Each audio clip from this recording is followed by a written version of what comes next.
નમસ્કાર, news 12 PM સાથે હું છું આપણી સાથે મહેન્દ્ર। વાત કરીએ સમાચારની તો જે ઘડીની વર્ષોથી રાહ જોવાઈ રહી હતી એ ગઈકાલે પૂર્ણ થઈ।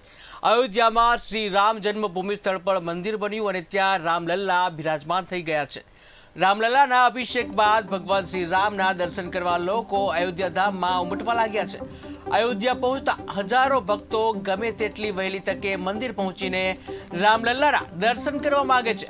મંગળવાર 23 જાન્યુઆરી સવારથી જ શ્રી રામ જન્મભૂમિ પર બનેલા મંદિરના દર્શન કરવા માટે ભક્તોની લાંબી કતારો લાગી છે કે જ્યાં પરંતુ ત્યાંનો ઉત્સાહ દરેક ભક્તો દરેક દેશવાસીઓ માટે છલકાઈ રહ્યો છે। તો રામલલ્લાનો અભિષેક થયા બાદ પોતાના નિજ ઘરમાં એટલે કે મંદિરમાં બિરાજમાન થતા અમદાવાદમાં પણ તેનો અનેરો ઉત્સાહ દેખાયો।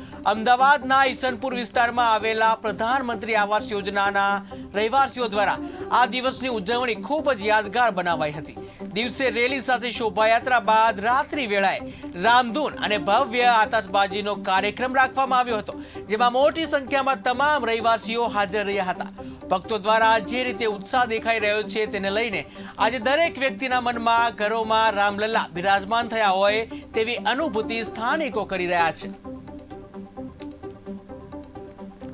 તો સમગ્ર દેશ જ્યારે રામમય બની ગયો હતો ત્યારે અમદાવાદનો ઈસનપુર પ્રધાનમંત્રી આવાસ યોજનાના જે રહીશો છે એ પણ રામમય બની ગયા હતા। દિવસે શોભાયાત્રા અને રાત્રે દિવાળી જેવો માહોલ જોવા મળ્યો હતો, જ્યાં મોટી સંખ્યામાં રહીશો, મહિલા, બાળકો, વૃદ્ધ સહિત તમામ લોકો જે છે રામમય વાતાવરણમાં બની ગયું હતું અને રામ ભક્તિમાં લીન થઈ ગયા હતા। તો તમામ લોકો રામધૂન રાત્રે બોલાવી હતી જ્યારે દિવસે શોભાયાત્રા નીકાળી હતી। અમદાવાદના ઈસનપુર બન્યું રામ મંદિર જે પ્રાણ પ્રતિષ્ઠા થઈ છે એને લઈને સમગ્ર ઈસનપુર જે છે પ્રધાનમંત્રી આવાસ યોજનામાં રહેતા તમામ રહીશો રામમય બન્યા, જ્યાં દિવસે શોભાયાત્રા નીકાળવામાં આવી। શોભાયાત્રામાં વેશભૂષા પણ રાખવામાં આવી હતી અને રાત્રે જે છે રામધૂનનો કાર્યક્રમ રાખવામાં આવ્યો હતો। 500 વર્ષની આતુરતાનો અંત આવી ચૂક્યો છે, કારણ કે રામલલ્લા હવે પોતે જ મંદિરમાં બિરાજમાન થઈ ચૂક્યા છે। જે રીતે સમગ્ર દેશભરમાં ઉજવણી કરવામાં આવી, જે રીતે ઉત્સાહ દેખાયો અને એ ઉત્સાહનો પ્રવાહમાં હજી સુધી આખો દેશ યથાવત હોય તેમ લાગી રહ્યું છે। આપણી સાથે કેટલાક સ્થાનિકો જોડાયા છે, તેમની સાથે વાત કરીએ। ઉજવણીનો માહોલ સમગ્ર દેશમાં, પરંતુ તેની અસર અહીંયા અમદાવાદમાં શું કહેશો? બહુ જબરજસ્ત માહોલ છે, જે આપણા અમદાવાદમાં નહીં પણ આખા દેશમાં બહુ ખૂબ જ સારો અને બહુ ભાવપૂર્ણ ભક્તિય માહોલ છે। દરેકના ઘરે દીવા છે। આજે દિવાળી કરતાં પણ જોરદાર વધારે ડબલ દિવાળી હોય એવો માહોલ છે। દરેક તરફ ભગવાન શ્રી રામના નામે ફટાકડા ફૂટી રહ્યા છે અને એવું લાગી રહ્યું છે કે આજે 500 વર્ષનો જે અમારો જે ઇતિહાસ છે એ જે આગળ આવ્યો છે અને અમારો જે ઇંતજાર હતો એનો અંત આવ્યો છે। આજે પ્રભુ શ્રી રામ મંદિરમાં બિરાજમાન થયા છે। હવે અમારો સનાતન ધર્મનો વિજય થયો છે। જે રીતે માહોલ દેખાઈ રહ્યો છે ત્યારે શું કહેશો? ઉજવણી તો છે જ, પરંતુ આજે અહીંયા કેવા કેવા કાર્યક્રમ?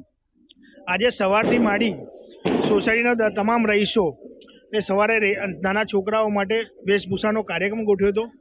પછી અમે ભજનો કર્યા અને આખા સોસાયટીમાં અમે લોકોએ રેલી કાઢી અને સોસાયટીની બહાર જઈ હનુમાનજીના મંદિર અગાડી, મહાદેવજીના મંદિર અગાડી આખી રેલી પાસ કરી ફટાકડા સાથે ભગવાનનું અમે સ્મરણ કર્યું અને પાછા આવ્યા અને એ પછી નાના છોકરાઓને થોડો કાર્યક્રમ કરાવડાયો અને આજે સાંજે અમે લોકોએ ભગવાનની આરતી કરી, રામ ભગવાનની, તથા અને ભજન કીર્તનો કર્યા અને સાંજે સોસાયટી તરફથી બધા કાર્યકર્તાઓ ભેગા થઈ અને તેમને જમણવારનો પ્રોગ્રામ કર્યો છે। અને આ રામ ભક્તિ અમારા દરેકના હૃદયમાં આજે 500 વર્ષથી આ ચાલ્યું બરાબર અત્યાર સુધીનું, અને આજે જે ઉત્સવ બનાવવામાં આવ્યો છે તે દરેકના હૃદયમાં અને દિલથી બધા અમે બોલીશું જય શ્રી રામ, જય શ્રી રામ। જે રીતે ઉજવણી તો હતી, પરંતુ તમે તો ઉજવણી અલગ જ રીતે કરી। સવારથી જે રીતે ધ્વજ ફરકાવી રહ્યા હતા, શ્રીરામના નારાઓ લગાવી રહ્યા હતા, ડાન્સ કરી રહ્યા હતા, અયોધ્યા ન જઈ શક્યા પરંતુ એને માણ્યું તમે અહીંયા, શું કહેશો? અવશ્ય, કેમ કે જ્યારે ત્રેતાયુગમાં રામ ભગવાને 14 વર્ષનો વનવાસ કરી અને જ્યારે અયોધ્યામાં આવ્યા હતા ત્યારે સમગ્ર અયોધ્યાવાસીઓએ દિવાળી મનાવી હતી। જ્યારે અત્યારે કલયુગમાં 500 વર્ષ પછી જ્યારે રામ ભગવાન ફરીથી અયોધ્યામાં રાજમહેલમાં પાછા આવ્યા છે, તો સંપૂર્ણ ભારત વર્ષ તથા સમગ્ર વિશ્વમાં આજે દિવાળીનો માહોલ છે. તમે ભારતમાં જુઓ, બીજા અમેરિકા સિવાય અનેક દેશોમાં જુઓ, દરેક જગ્યાએ અત્યારે દિવાળી જેવો માહોલ છે. સવારે દરેક આખા અમદાવાદ, ગુજરાત દરેક જગ્યાએ રેલીઓ નીકળી છે. દરેક જગ્યાએ ભક્તિભાઈવાળો માહોલ છે. અમે લોકોએ પણ ઘણા એવા પ્રોગ્રામ કર્યા છે, રેલી નીકાળી છે. જે રીતે સમગ્ર દેશભરમાં ઉત્સાહ તો હતો જ, પરંતુ આજે અમદાવાદના ઈસનપુર વિસ્તારમાં જે ઉત્સાહ દેખાયો તે સાચે જ અદ્ભુત કહી શકાય. કારણ કે નાનાથી માંડીને મોટા તમામ લોકોએ ઉજવણીના ભાગ લીધો.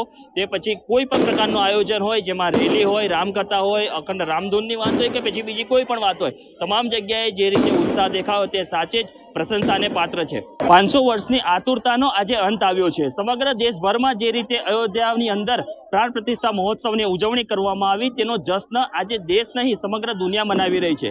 ત્યારે અમદાવાદ કઈ રીતે બાકાત રહી જાય? આપ અત્યારે જોઈ શકો છો, આપણી સાથે કેટલીક મહિલાઓ જોડાઈ છે. મહિલાઓ સાથે વાત કરીએ, જાણીએ તે લોકોએ કઈ રીતે ઉજવણી કરી. અયોધ્યા તમે ગયા નથી, પરંતુ અહીંયા અયોધ્યામાં આખું બનાવી દીધું, શું કહેશો? અમે અયોધ્યામાં જ્યારે દીવા પ્રગટાયા છે, હવે અમે ઘર ઘર આંગણે દીવા પ્રગટાયા છે, રામ ભગવાનની સ્તુતિ કરી છે, ભજન ગાયા છે, રામ ભગવાનની રેલી કાઢી છે. અને જે અયોધ્યામાં થઈ રહ્યું છે, અમારા અહીંયા પણ થઈ રહ્યું છે. મહેસી વાલ્મીકી એપાર્ટમેન્ટમાં પણ અયોધ્યા જેવી સુવિધાઓ રાખેલી છે અને પ્રસંગ ઉજવી રહ્યા છે. રામ ભગવાનનો આવાનો અવતારનો નવો અવતાર થયો છે, એનો પ્રસંગ શાંતિથી ઉજવી રહ્યા છે અને એક દિવાળીનો માહોલ આજે મહેસૂસ કરી રહ્યા છે. રામલલ્લા આજે બિરાજમાન થઈ ચૂક્યા, ખુશી કેવી? બહુ ખુશી ઉત્સવ છે કે એટલે 500,000 વર્ષ પછી રામ અયોધ્યા પાછા આવ્યા છે, એટલે બહુ આનંદ થયું છે. અને આખા વિશ્વમાં એમની ઉજવણી થાય છે. અમને તો બહુ આનંદ, ઘરે ઘરે અમે દીપ પ્રગટાવ્યા, પૂજા કરી અને બહુ આનંદ થયું છે કે સદા રામ ભગવાનનું જય જયકાર રહે. અને અમને બહુ ખુશી આનંદ છે. દીવે પ્રગટાવ્યું, દિવાળી મનાવી.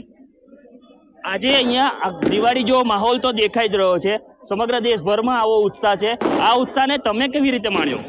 અમે દીવા પ્રગટ્યા, ઘરમાં રંગોલી કરી, ઘર સજાયું અને રામ ભગવાનનું આગમન કર્યું. અમને બહુ ખુશી છે કે રામ ભગવાન અમારા દેશમાં આવ્યા. સમગ્ર લોકો રામમય બની ચૂક્યા. અયોધ્યાવાસીઓ તો હતા જ, પરંતુ આજે સમગ્ર દેશવાસીઓ આજે રામમય છે. શ્રી રામના નારાઓ લાગી રહ્યા છે. ઉત્સાહ કેવો? બહુ સવારથી ઉત્સાહ ચાલી રહ્યો છે. ઘરમાં તૈયારીઓ ચાલી રહી છે, પૂજા પાઠ ચાલી રહ્યા છે, દીવા પ્રગટાયા. બહુ મજા કરી અમે, અને હજુ બી દિવાળી જેવો જ માહોલ ચાલુ છે. જય શ્રી રામ. એમ કહી શકાય કે દિવાળી અત્યારે વહેલી આવી ચૂકી છે ને, એ પણ અમદાવાદમાં, માત્ર અમદાવાદમાં જ નહીં પરંતુ સમગ્ર દેશભરમાં જે રીતે દિવાળીનો માહોલ છે, ત્યારે ચોક્કસથી માત્ર અયોધ્યા જ નહીં, પ્રાણ પ્રતિષ્ઠા મહોત્સવની ઉજવણી સમગ્ર દેશવાસીઓ કરી રહ્યા છે. અને નાના હોય, મોટા હોય, ભૂલકા હોય કે કોઈ પણ વ્યક્તિઓ હોય, તમામ લોકો શ્રી રામ જ્યારે પ્રાણ પ્રતિષ્ઠા મહોત્સવમાં રામલલ્લા ત્યાં બિરાજમાન થયા, તે અહેસાસ પોતાના ઘરે રહીને પણ કરી રહ્યા છે.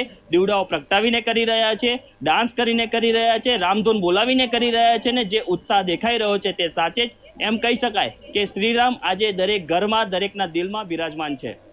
રવિ રાઠોડ, KTV ન્યૂઝ ગુજરાતી.